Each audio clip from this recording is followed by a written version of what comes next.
Italie. Le président de la République, Sergio Mattarella, déplore l'impasse politique. Je vais attendre quelques jours et j'examinerai ensuite les solutions pour sortir de l'impasse, a-t-il déclaré à la presse.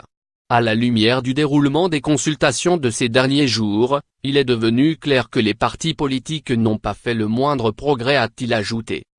L'Italie est dans une impasse politique depuis les élections législatives du 4 mars, qui n'ont pas permis de dégager une majorité au Parlement.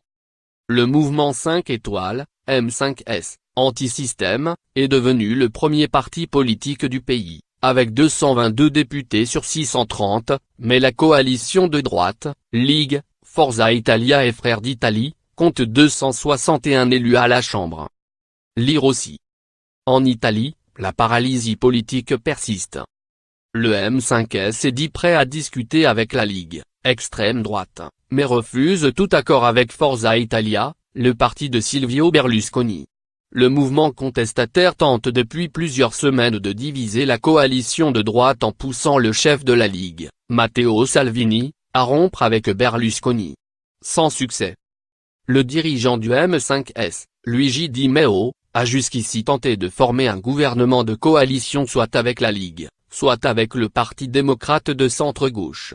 Toutes ces offres ont été rejetées, le Parti démocrate disant vouloir se ranger dans l'opposition et Matteo Salvini, patron de la Ligue, refusant de rompre avec Silvio Berlusconi.